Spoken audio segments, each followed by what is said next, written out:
Welcome to my YouTube channel. Saya Dr. Gianti Raisa, saya dokter mata, khususnya mata anak dan strabismus. Di video kali ini, saya akan menjelaskan mengenai efek penggunaan gadget terhadap kesehatan anak. Kebetulan beberapa waktu yang lalu, saya diundang webinar oleh Eka Hospital dan Sinarmas World Academy bersama pakarnya tumbuh kembang, Profesor Sujatmiko. Profesor Sujatmiko akan menjelaskan efek penggunaan gadget terhadap tumbuh kembang anak, sementara saya akan menjelaskannya dari segi kesehatan mata. Bapak Ibu sekalian, jadi hari ini saya ingin berbagi tentang, sebenarnya judulnya agak sedikit saya rubah supaya lebih jelas. Penting apa enggak sih ya TV, komputer, tablet, ponsel selama dan sesudah pandemi? Pertama, saya akan lihatkan suatu hasil penelitian tahun 2014 penggunaan gadget di ASEAN, ada di Singapura, Malaysia, Thailand, Filipina, dan Indonesia. Indonesia yang abu-abu muda, bahwa orang tua di Indonesia menganggap sekitar 50% lebih menganggap memang penting atau sangat penting. Dari orang tua membolehkan. Nah, dan sebagian besar ya dari yang memberi sekitar 20 tiap hari boleh. Ada yang hanya ya, sekitar 20%. Ini keadaan 2014. Saya cari yang terbaru belum dapat, tapi tampaknya 2020 mungkin agak beda. Ikatan Teranak di Amerika sejak tahun 2000, awal 2000 sudah peduli masalah itu. Bahkan pada tahun 2015 sudah mulai mengeluarkan beberapa panduan-panduan, banyak sekali. 2015 diperbaharui lagi 2016. Nanti apa isi panduannya akan kita lihat bersama-sama. Salah yang disinggung bahwa kalau terlalu banyak itu seberapa akan mengganggu tidur, ya, dan kemudian akan mengganggu proses pembelajaran, yaitu perhatian, berpikir, kemampuan berinteraksi dengan sesama teman lain, kegemukan, dan gangguan perilaku karena konten-konten kekerasan yang ada di gadget. Hanya sebagian dari rekomendasi Ikatan Dokter Anak Amerika. Di sana menggunakan digital screen. Nanti saya akan jelaskan. Ada istilah digital screen, ada istilah gadget, ada istilah ponsel. Itu agak beda-beda impact-nya. Nanti kita lihat ya. Bahwa digital screen ini pokoknya menonton TV, menonton game berpengaruh pada perkembangan kognitif. Kalau terlalu banyak, perkembangan kognitifnya akan terhambat. Kemudian di Inggris juga demikian, Journal of Pediatrics mengatakan bahwa dia akan berdampak pada perkembangan fisik dan psikologi. Apa dampaknya nanti akan kita bahas. Demikian juga Inggris juga mengatakan ada hubungan antara perkembangan anak umur 0 sampai 8 tahun kalau terlalu berlebihan menggunakan media.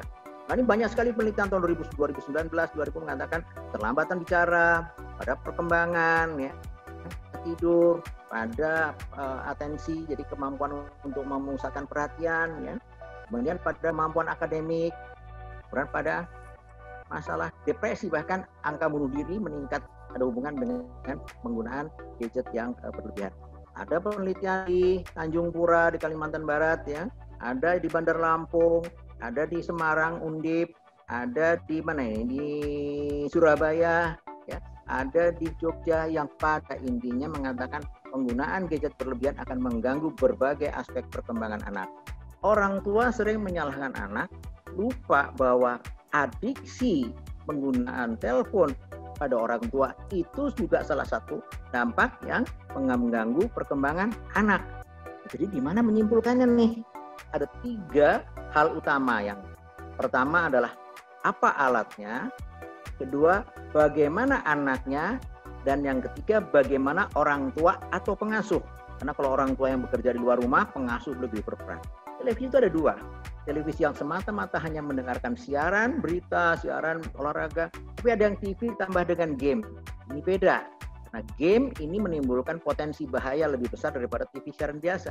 Komputer, tablet, ponsel juga, tapi kalau ditambah dengan internet, ini yang menambah potensi bahayanya. Bukan komputernya, bukan tabletnya, bukan ponsel, tapi internetnya yang berpotensi. Ini dari segi alatnya. Ternyata persepsi ibu-ibu barangkali yang mendengar berbeda-beda. Ada yang ngebayangin tuh anak tuh mulai 12 tahun ke atas, ada yang bilang 1 tahun. Semua benar, bayang disebut. Anak menurut berbagai undang-undang internasional maupun nasional adalah mulai di dalam kandungan sampai 18 tahun. Semakin tua usianya, dia kemampuannya akan lebih lengkap. Tapi semakin muda, semakin sedikit. Akan berbeda dengan yang terpapar pada usia lebih tua. Alat ini adalah tergantung daripada disebut ada yang TV yang sifatnya siaran. Apa kelebihannya, keuntungannya? Bahwa dia tidak bisa dibawa kemana-mana, segi positifnya. Semua acara ditentukan oleh stasiun TV, ya. Semua acara ditentukan oleh stasiun TV. Dan acaranya itu ada batas waktu. Ya, antara 20-30 terus berhenti sendiri. Ganti acara lain. Nah, acara bisa dipilihkan oleh orang tua atau pengasuh. Tetapi dan TV tidak bisa browsing. Ini kelebihannya. Tapi masih bisa ganti-ganti channel. Tetapi begitu TV ditambah dengan video, ya, maka video game akan mengganggu karena video game ini akan bisa menayangkan kekerasan, bisa menimbulkan ketagihan, ya. Apalagi kalau itu berupa film kartun atau lagu atau yang drama yang ingin ditonton lagi akan menimbulkan ketagihan. Ketagihan akan menyebabkan anak kurang stimulasi. Ya. Dia tidak ada kesempatan untuk mengembangkan potensi lain. Ya. Otak kasar, gerak halus, bicara, kalau dia ketagihan dia akan menjadi kurang stimulasi. Jadi anak umur 0 sampai 2 tahun tidak perlu TV, tidak perlu game, tidak perlu komputer, tidak perlu tablet, tidak perlu ponsel sampai umur 2 tahun. Nah, terus gimana? Kalau orang tua mau menghubungi dari kantor misalnya, ya telepon aja mbaknya si pengasuhnya, ya. Boleh? Nah, atau orang tua yang nelpon mbaknya untuk nanya anaknya, "Nak, kamu udah makan belum?" Itu suatu stimulasi sebenarnya. Membuat anaknya senang sekali dengar suara ibunya, ya. Stimulasi adalah memberi contoh. Tapi ibunya nyapu, warna ini namanya sapu dari ijuk, warnanya hitam, ini dari bambu sambil ngepel. Wah, ini sabun apa nih, lantainya bersih, mandi dan sebagainya. Ya, oke. Aman. Gimana 7 sampai 18 tahun? Sama.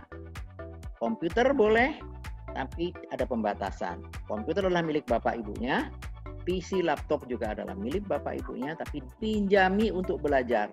Untuk alat belajar, untuk menjalankan tugas sekolah boleh, bukan untuk hiburan, bukan untuk game. Lalu hiburannya apa? Ya, belajar bahasa. Anak 7 tahun, 18 tahun kan banyak kegiatannya. Belajar bahasa, menari kalau ibunya suka line dance, kalau bapaknya bisa main keyboard, main musik, kalau bapaknya suka karaoke, ajak main karaoke, jangan dipaksa. Ini lagu yang dia gampang. Kalau bapaknya suka melukis, anaknya suka melukis, ayo kasih kegiatan melukis, ngaji, membantu ibunya bikin kue tadi, membantu membersihkan rumah, pastikan tolong ambilin banyak ini. Jadi selalu dekat dengan orang tua, dia mendapat stimulasi, tetapi orang tua banyak menganggap remeh seolah-olah itu apakah seolah-olah kalau yang namanya stimulasi itu harus menggunakan alat yang kuman itu tidak. Nanti Bu Sandra akan menjelaskan, ya. Jadi ini dia, bantu belajar masak, megang hidung ibunya, mana hidung, mana mata, mana itu suatu proses dalam otaknya akan terangsang, penglihatannya, visualnya, kognitifnya, bentuk sinap-sinapnya terbentuk semua akan merangsang daripada anak yang sunyi senyap, ya, yang enggak. Nah, selama pandemi tablet dan ponsel bagaimana? Sama, ya. Selama itu adalah dipinjami aja, belajar mengerjakan jarak jauh, ya. Jaraknya tadi sudah dijelaskan Dr. Kianti berapa menit, nggak boleh, ya. Jaraknya jangan terlalu dekat, istirahatnya 20 menit, 20 detik, kemudian lihat keluar jendela, ya, jendela kan halamannya luas atau lihat ke jalan. Sesudah pandemi gimana? Udah nggak dipakai untuk belajar lagi PJJ, ya udah untuk komunikasi. Terus orang tua kalau mau menanyakan kondisi anaknya di sekolahnya ke gurunya, atau kalau terpaksa anaknya dibawain HP, ini titip nanti kamu kasihkan ke guru. Nah, kemudian tadi di atas 15 tahun juga nggak ada possibility-nya untuk komunikasi, tidak ada game, ya, karena berbahaya untuk potensi negatif lain, bahaya, ada kekerasan, consumerism, bullying, pornografi, ya, ujaran kebencian, ya, prostitusi. Tadi kita sudah dengar pemaparan Prof. Miko mengenai efek gadget terhadap tumbuh kembang anak. Mata anak itu bukan miniatur mata dewasa. Artinya, mata anak membutuhkan stimulasi perkembangan dan pertumbuhan untuk menjadi organ yang berfungsi secara normal. Apa syaratnya? Syaratnya organnya harus normal dulu. Mulai dari bagian depan bola mata, dari korneanya, lensanya, kemudian sampai ke belakang ke retina, itu harus dipastikan normal dulu. Perkembangan berikutnya adalah perkembangan di mana kedua mata harus bekerja sama dengan baik untuk terjadinya penglihatan binokuler atau yang kita sebut penglihatan 3 dimensi. Apabila semua itu sudah terpenuhi dengan baik, Maka yang menginterpretasikan penglihatan adalah bagian pusat penglihatan kita di otak. Jadi apabila organnya sudah normal, kerjasama kedua mata sudah baik, akan tercapailah penglihatan yang normal dan sempurna di usia dewasa nanti.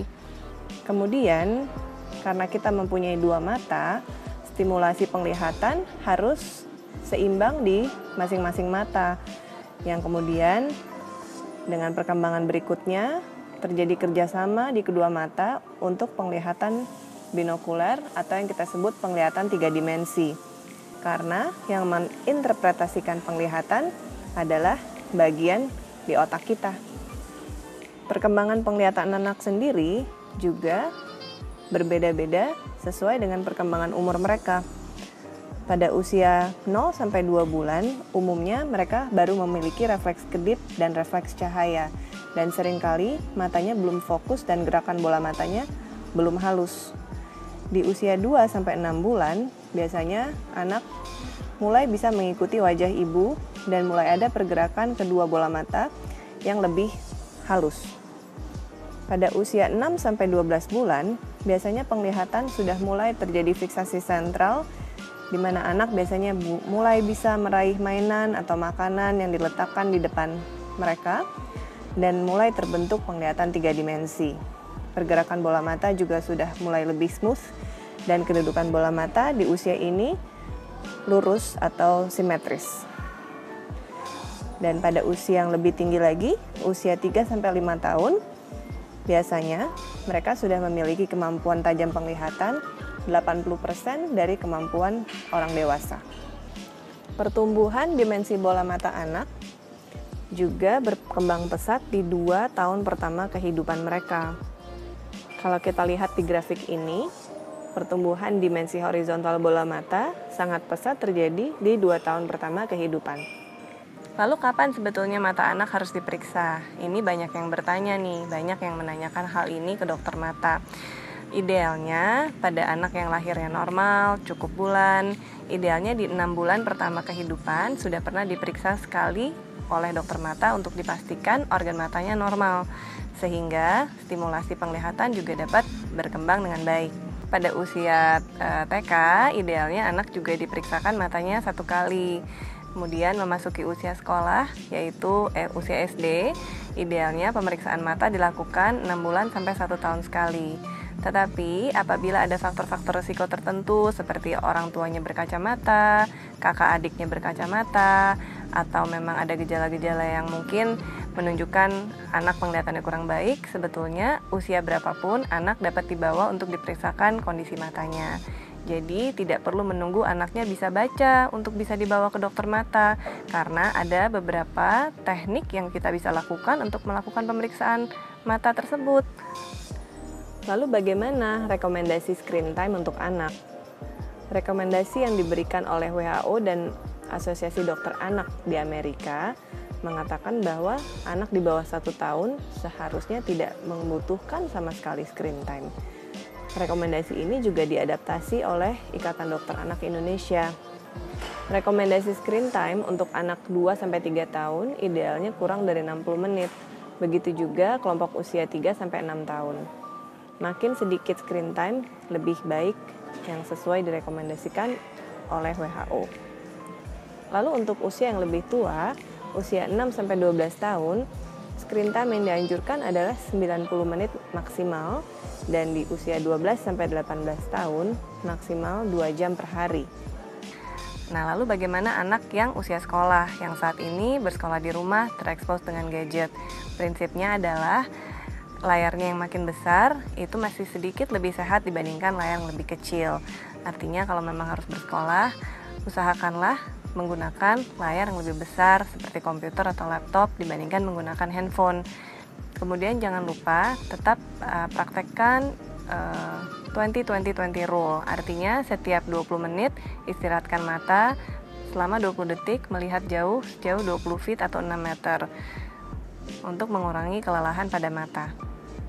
Jangan lupa anak selalu diingatkan untuk menjaga jarak yang sehat di depan layar, yaitu sekitar 30-40 cm, dan pastikan postur anak saat berada di depan layar digital. Jangan sampai anak harus terlalu membungkuk apabila melihat di depan layar digital atau tidak sesuai dengan postur tinggi badannya. Jangan sampai anak membungkuk ataupun dia terlalu mendongak pada saat di depan layar.